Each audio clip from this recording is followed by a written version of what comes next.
Losing in baseball is rather simple. You score less runs than your opponent does. How the final play of the game ends can vary. Most of the time, a game ends with an out being recorded. A strikeout, ground out, fly out, typically how most games end. Oftentimes, a game ends on a hit where the winning run scores, aka a walk-off. That happens all the time. Although rare, it's also possible for games to end on a hit or play without the winning run scoring. Perhaps the tying run was thrown out at the plate or thrown out at a different base.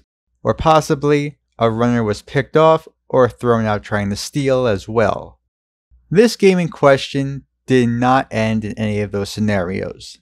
The final play of this game in particular ended in a way so bizarre, I couldn't find any instance of this happening in another game. It's that rare. The game in question occurred on September 5th, 2010 between the Texas Rangers and Minnesota Twins. This game was very important for both teams, but especially the Twins. With 26 games left in the season, the Twins held a slim 3.5 game lead for first place in the American League Central. The Rangers were also in first place, albeit with an 8 game lead. Plenty of breathing room, but anything could happen in those 26 games. I would also like to mention that in 2010, there was only one wildcard team, and the team that held the wildcard spot was the Tampa Bay Rays, who had a better record than both the Twins and Rangers. Should either the Twins or Rangers lose out on their first place lead, they would probably miss the playoffs. So, how did the game unfold? The Twins struck first, scoring 2 runs in the first inning off Rangers pitcher CJ Wilson, thanks to a double by Michael Cuddyer. Texas got back to Minnesota almost immediately, tying the game in the top of the second inning with an RBI single by Matt Trainer off Twins pitcher Nick Blackburn. Minnesota got right back at them, taking the lead in the bottom half thanks to a sacrifice fly by Denard Span. The score stood 3-2 in favor of the Twins until the 6th inning. 3 hits and 2 walks knocked Wilson out of the game, and the Twins tagged the Rangers for 3 runs to lead 6-2 after 6 innings. The game was looking great for the Twins, as Blackburn in the bullpen held Texas in check for most of the game. Still 6-2 heading into the top of the 9th, the Twins called on reliever John Roush to finish the game. After a leadoff single, Roush struck out Mitch Moreland and Matt Trainer in back-to-back at-bats. Minnesota was 1 out away from a much-needed victory. Then, the Rangers finally woke up. Roush allowed a double to Julio Bourbon that forced him out of the game. Next was the closer, Matt Capps. Capps immediately allowed an RBI single to Christian Guzman, a single to Michael Young, and on the 8th pitch of the at-bat to David Murphy, walked him to load the bases. Texas had 4 consecutive batters reach base with 2 outs, in which they scored 2 runs.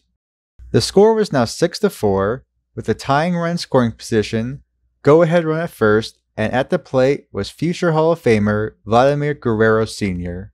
Guerrero was having a bounce-back season after a down year with the Angels in 2009.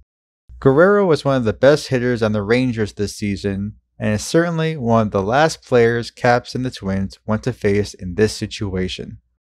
Additionally, the on-deck hitter was slugger Nelson Cruz, who was in the midst of a career year. Allow Guerrero to reach base, and you have to face one of the toughest bats in the league. A win here for the Twins will keep their small lead afloat in the AL Central over the second-place Chicago White Sox. A win for Texas here would only widen the margin they have over the second-place Athletics. A loss for either team could potentially set up a disastrous run which could knock them out of playoff contention. Both of these teams needed a win, with the Twins needing it so much more. So, what happens in this at-bat? Guerrero hit a ground ball back up the middle that almost got past second baseman Orlando Hudson, but he snatched it at the last moment. The runner from third scored here, making it 6-5 Twins, but Hudson's hustle to get the ball forced the lead base runner to hold at third base. With his momentum taking him towards third base, Hudson saw the runner, Michael Young, take a wide turn around the base. Hudson threw the ball to third baseman Matt Tolbert to try to get the out. Tolbert slapped the tag on Young, but it appears Young got back to the bag in time. However, as it turns out, that's irrelevant to what happened. Third base umpire Alfonso Marquez ruled that Michael Young had made contact with the third base coach Dave Anderson. That is interference, and therefore Young is out, ending the game. Young and Anderson were, of course, livid. Both claimed to never have made contact with each other.